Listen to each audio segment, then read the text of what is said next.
Welcome to Integrative You Radio, hosted by Dr. Nick Carruthers and yours truly, Dr. Nicole Rivera. This is the place where you become limitless. We are covering the latest and greatest topics, of course, in a disruptive fashion, around integrative medicine, mental health, and human behavior. We are also covering how those topics affect the human and family dynamics. We will be sprinkling in some truth bombs for our healthpreneurs so they can join us in our mission to evolve healthcare. If you are health curious and growth focused, you are in the right place. But buckle up, because this is real, this is raw, and this is disruptive. This is Integrative You Radio. What's up, everyone? Welcome back to another episode of Integrative You Radio. So I'm talking about a really, really interesting topic today, which is why cysts and fibroids, especially in the female reproductive system, are actually a protective mechanism and not always harmful.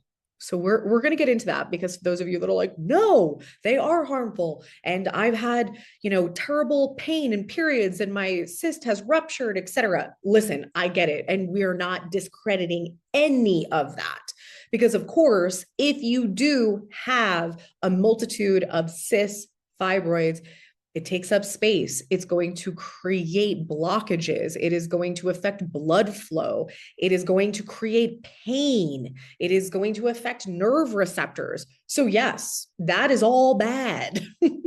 But the reason why it developed in the first place is actually your body's way of protecting you. So we're going to talk about this. A couple of things that I want to set as the foundation. One, your reproductive organs are in an extremely, extremely close proximity to your bladder and to your rectum, which is part of your colon, your digestive system. So there is a lot of opportunity for someone who has reoccurring urinary tract infections, reoccurring bladder infections, for those infections to then affect the vaginal tract, the uterus, the ovaries, the reproductive system altogether. In addition to that, one of the most common things that I see is that people are walking around with unknown digestive issues. And what I mean by that is, it doesn't mean that you have diarrhea or constipation. Yeah, maybe you have those things sometimes. Maybe you just get irritated if you eat the wrong thing, too much of something. But at the end of the day, especially if you are rooted in the US, there are a boatload of toxins in everything you eat and drink, even if you are someone who is going the organic route. Because one, there is a difference between organic and genetically modified. And two, you haven't eaten that your whole life. So many people are like, I don't understand how you're finding X, Y, or Z, going on. I've been eating organic for the past year, past 5 years. I'm like, yeah, but what did you do before that? We've all had exposures, and that stuff doesn't always leave the body unless it's provoked to leave the body. And it's not that your body doesn't know how to detox. Don't get me wrong. There are genetic variables on how well you detox, but it's like the pool filter or the vacuum filter that you kept using the vacuum, and you never dumped the filter. That compounding effect creates a clogging of the filter. So organs like your liver and your kidneys and your lymphatic system, which are part of your natural detox pathways, they're overloaded. They're not filtering bad stuff out after day to day, week to week, month to month, year to year. If the compounding effect is too extreme, you're holding on to those toxins, even though you changed your diet. And guys, for those of you that have done like one liver detox in your whole life, or like one enema or one colonic, like that doesn't cut it. You can't spend 20 to 30 years putting shit in and think that, your 21-day cleanse is going to get everything out. I'm not here to be the bearer of bad news or say that healing is difficult. It's just like, it doesn't make logical magical sense that you did a juice cleanse for 5 days and now everything's all good in the hood. It's the same thing. You don't work out 5 days in your life and think that you're going to have abs for the rest of your life. It's just not how the body works. So some of the things that I want to talk about is one, okay, so if we have things going on in the gastrointestinal system, like you're getting exposed to heavy metals, come from fish consumption, mercury, aluminum, think of aluminum foil, aluminum pans, you have Teflon with your nonstick cookware. And then we have a boatload of different types of pesticides and acaricides and herbicides that are used in the agricultural process. In addition to that, the things that animals are eating is usually grains that are chemically treated. Those grains are genetically modified in addition to be chemically treated because they're being treated for mold and all different types of contaminations.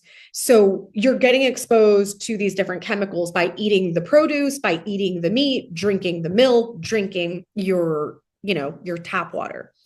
So it's coming from all different angles. So if you are being exposed to these different things, there are certain types of toxins that are going to infiltrate different types of tissues in the body. And there's actually a boatload of toxins that are classified as fat soluble. So what does that mean? So think about women. It's actually good for women to have some level of fat tissue, adipose tissue, as we call it, in their pelvic region. They've said one of the reasons why men will be attracted to curvy women is because if this is usually unconscious, like they're not consciously thinking this nowadays, they just think, wow, nice ass. But unconsciously, it's like she's fertile, she can reproduce. And this goes back to our genes and aspects of our genes that haven't changed from many, many, many, many years ago. So having, a lot of women tend to have some level of fat tissue in that area, and that could be natural. And then there are other women that are going to have more fat tissue, primarily because there's a fat accumulation from diet, or there could be a fat accumulation from certain toxins that is coming in through the diet. So we can have a tendency to have more fat on our abdomen because of that. We also have a tendency to have more fat on our abdomen when our liver isn't detoxing properly, and also when we have really bad blood sugar. The thing with blood sugar, I've talked about this in many other podcasts, but to give you a high level, because this is way more common than people think. People think when I say blood sugar, they're like, oh, I'm not a diabetic, doesn't run in my family. But there is a huge epidemic of individuals waking up not hungry, drinking a cup of coffee. Nowadays, coffee, Dunkin' Donuts, Starbucks, even our local coffee shops, pumped full of sugar, like especially your chain places, tons and tons and tons of sugar in the milk, sugar in the oat milk, sugar in the syrups, etc. Starting your day with that, not eating until 11 noon, some people 2, 3 in the afternoon, and then naturally they're going to crave carbohydrates. So you're going to overeat and tend to eat carbohydrates that could be healthy. It could be, oh, I had a smoothie bowl. Oh, I had a sushi roll. Tons of carbs, rice, smoothie is going to be all fruit. Maybe it's going to have oat milk in it, etc. And then some people are just going straight up for, the pizza, the hamburger, the sandwich, etc. So you're putting yourself in a blood sugar crisis when that's what your day looks like. People, oh, I eat one meal a day. This was me for 15 years, 20 years of my life. Major blood sugar crisis. Did I have diabetes? No, I didn't at all. But I had insulin issues and I had excess fat tissue on my abdomen. So there's a multitude of reasons why we can have excess fat tissue in our abdomen, pelvic bowl region, where our reproductive organs are chilling and where they sit. So some of it is genetics based off of our shape and our ethnicity. And some of it's good. There is something classified as white adipose tissue, which is actually very beneficial. It's something that regulates our hormones. But then, of course, there's our yellow adipose tissue, which is going to come from poor blood sugar, poor functioning liver, bad diet, etc. So the point that I'm trying to make is that there is, ironically, a multitude of fat soluble chemicals that are in lubricants that are used for sex, condoms, tampons, pads, underwear. Tampons really take the cake when it comes to dioxins. So if you start to research, I actually did a toxicology report on tampons when I was in school, which was, comical, but very informative. And, essentially they use bleach in order to make the tampons a certain color. Dioxin, you can literally look at the package insert, and you're going to, there's my dog, by the way, you're going to look at the package insert and you'll find that there is an iteration of dioxin that's in your tampons. Also, if you're getting just conventional pads or panty liners, the same chemicals exist. Obviously, that's going to be more on the outer portions of the vagina. It still will be absorbed through the skin, but obviously, if it's going directly into the vaginal tract, the way a tampon is, the vaginal walls are extremely, extremely absorbent. It's going directly into the bloodstream. So you're going to have more intense absorption of those chemicals when it comes to tampon use. But, condoms, again, they also contain very specific chemicals, benzenes being some of the chemicals. And then when you get into the lubricants, it's the same story. So if you start doing your due diligence to look at the different chemicals that exist in these things that are directly entering the vaginal tract, or at least being worn for multiple hours, like specific chemicals that are in underwear, most clothing nowadays is made from polyester and, I'm forgetting the other one. It's like instead of using polyester, they're using, I think it's polyethylene. Anyway, the moral of the story is they're both extremely toxic. And especially these are things that are being used in fast fashion and big production. So, a lot of us that are still, since we were young, going to Victoria's Secret, and we're just like, oh, that's my store where I get all my really comfy underwear. Big production companies, they're using poor quality. I remember when I started getting into this world and I wanted to buy more organic cotton underwear. And I'm like, oh my gosh, how much money am I spending on underwear right now? But then when you understand this bigger concept, you're like, okay, let me make the investment, or just don't wear underwear. But at the end of the day, what happens is these chemicals go directly into either the vaginal tract or the outside of the vaginal tract through, again, pads, panty liners, tampons, etc. And they're fat soluble. So these chemicals, your body is going to make an effort. It's going to make an effort to say, we got to get this out of here. And if we can't get it out of here, we got to store it somewhere. And so some of these chemicals will go directly into the fat tissue. And if we have a tendency to have a lot of excess tissue, fat tissue being one, and even just fibrous tissue as well around our uterus, because maybe we have a very low grade of endometriosis, which could just mean maybe you're not diagnosed, but you have really bad periods, really painful periods, really heavy cramping, heavy bleeding, clots coming out with blood. Those are all signs that you have excess fibrous tissue. You might also, in addition, have fat tissue that's all around your reproductive organs. So what this is telling us is that there is excess tissue, and there's a high probability that these toxins are going to go into that excess tissue in order to try to get it out of the bloodstream. Because if it goes into the bloodstream, this can make you very sick. So the body's going to do its due diligence to adapt to the situation and to say, hide this away so that we can prevent this from getting into the bloodstream, getting into the brain, getting into the spinal cord. So it's all a protective mechanism. But what happens is if there is an accumulation of enough toxins and there is certain toxins that are very harmful, your body is going to create a wall around it. And that wall, or that encapsulation, is what we call a cyst or a fibroid. And that's why sometimes we have fatty based cysts, or we have fluid based cysts, and a variety of other materials. And this is going to be because it's walling off something that is extremely harmful.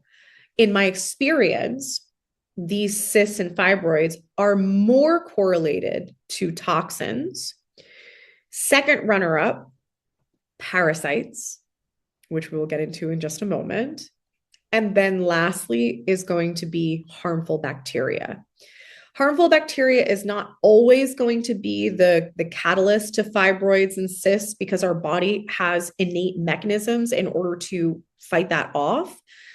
But the problem is that women are getting reoccurring, UTIs or bacterial vaginosis, partly because our microbiomes, because you have a microbiome in your gut, your skin, your vaginal tract, our microbiomes are completely wiped out. All the good bacteria is wiped out. And it's partly wiped out from these toxins, partly wiped out from excess antimicrobial cleansing through our soaps, our body washes, our douches, things like that.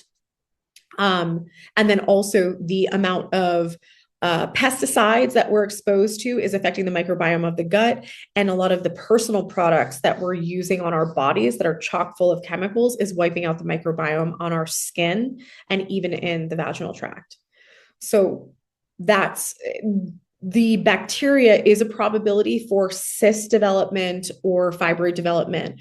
But I do see that you're going to see it more with toxins and even with parasite infections.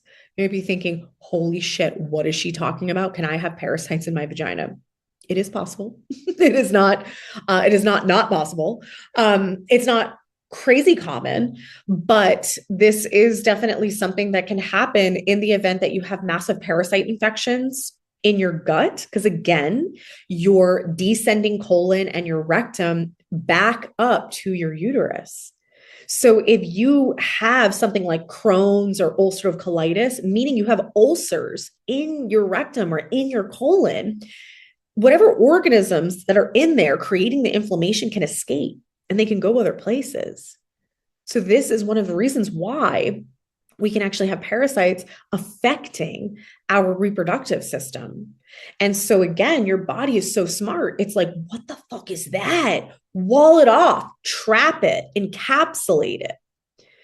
And so this is one of the reasons why when people have a cyst rupture, it's not just painful, like they can get very sick. They can get flu-like. And it's because if it opens, whatever comes out, now the body is trying to deal with that. It's upregulating the immune system in order to fight and deal with whatever was released. This is one of the reasons why you'll see more natural cancer practitioners advocating against biopsies, because this is the same idea. What do you think a tumor is?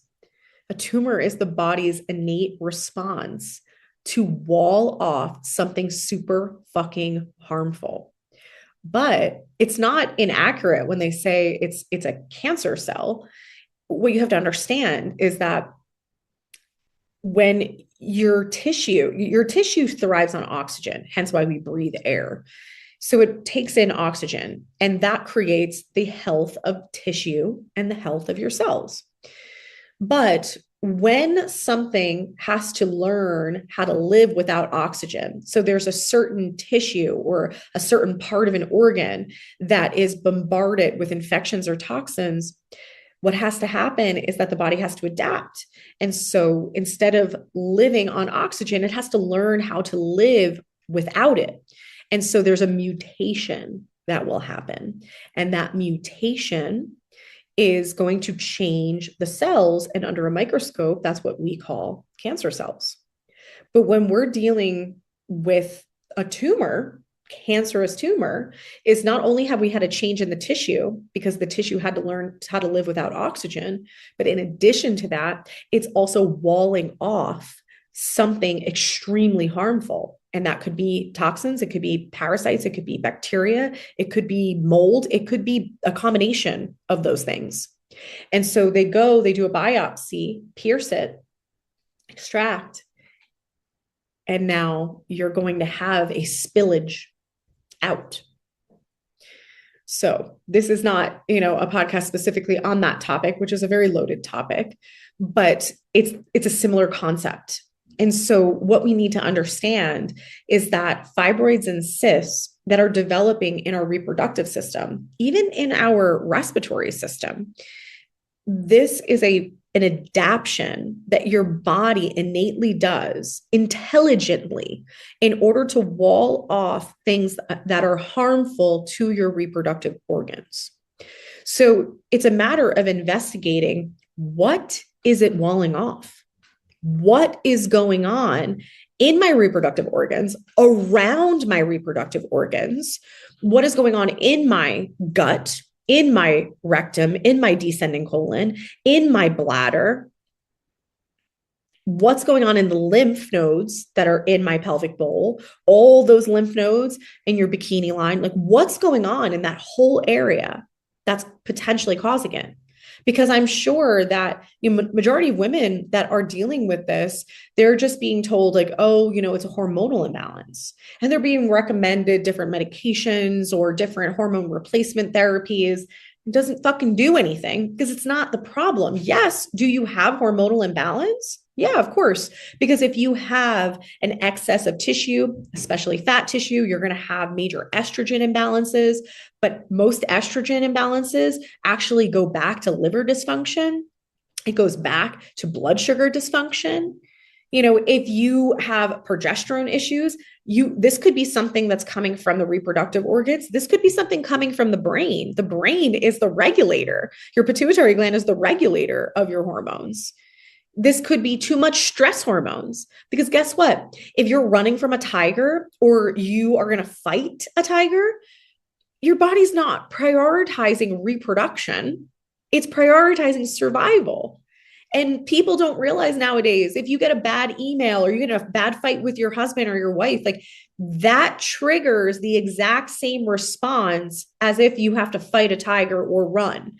It's a sympathetic overdrive. It's the same thing. Your body doesn't know the difference. Doesn't know the difference between the nasty email from your boss and fuck, I got to fight this tiger, I'm going to die. It doesn't know the difference. So this is some of the faults in our genetic evolution.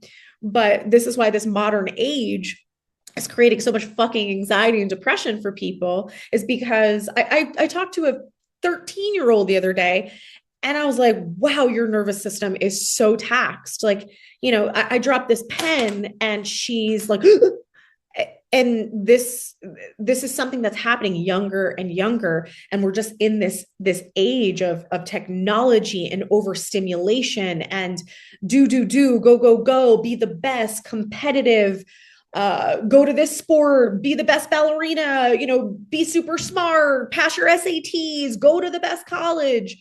And it's like, what the fuck? I just want to have a little fun and laugh with my friends, and it's like, that's the same for us as adults. Like, how many of us have belly laughed? When is the last time that we laughed until we like literally almost beat our pants? It's just, we've lost this art of just having fun with the simple things, not having to go to this lavish dinner and spend a bunch of money. Just like sit around and have some good food and just have a great conversation, laugh, be playful, have no strings attached to the interaction. And so at the end of the day, the whole moral of the story here is that, one, I want you to have an emotional freedom around this concept that I have fibroids and cysts. What's wrong with me? Is this going to turn into cancer? Because it's your body's ability to do its job properly. But the thing is that you're not getting quality data. You're not getting quality information about what's actually causing it. And the cause should not be siloed to your reproductive organs. It should be about looking at all of the systems that, one, work with your reproductive organs, but also surround your reproductive organs. And I will say this with confidence. Most people, most Americans are walking around with gut issues, if they know it or they don't, silent gut issues, let's call them. And that is because we have been poisoned from day one. And that's from the baby formula to, the different cereals that are geared towards children, to all of the crap that's on our food that we eat as we age. So overall, this is a huge culprit for the reproductive organ or the reproductive problems that I see, in addition to the history of tampons and other usages. And then, of course, throw some birth control on top, and we have a whole other set of problems, because that's now manipulating our hormonal levels, which is then driving further liver dysfunction. So here we are. So do not think that there's something wrong with you. Do not think that you are genetically doomed to have this. The probability that it runs in families is because of the toxins that have been passed down generation to generation. Yes, that does happen. And your body is doing what it needs to do. It just needs intervention. It needs some help to expel out the things that are creating the problem, getting rid of the toxins, getting rid of the infections, and then the body will be able to function optimally. But you need better data, diverse data, and you need a strategy that actually is relevant to you, where you're at in this current moment, so that you're not wasting precious assets like time and money. So comment below and let me know if you want me to expand on any part of this topic. But like I said, if you are looking for resources, you know where to find us at Integrative You. We still are practicing and doing amazing work in this area. And also prevention. This podcast is about prevention. If you are a mom of a young woman, there are a lot of other options outside of using tampons and our conventional pads. There's organic options. There are different period-based underwears. Like there's a lot of different things that will allow you to prevent this in the future. We thank you so much for being an avid listener of Integrative You Radio, formerly known as Integrative Wellness Radio. We appreciate all of your support. We love your comments. Please visit us on social media as well as our website to see all of the fun things happening behind the scenes and the new amazing content and courses that is being rolled out on a monthly basis. We hope to see you there.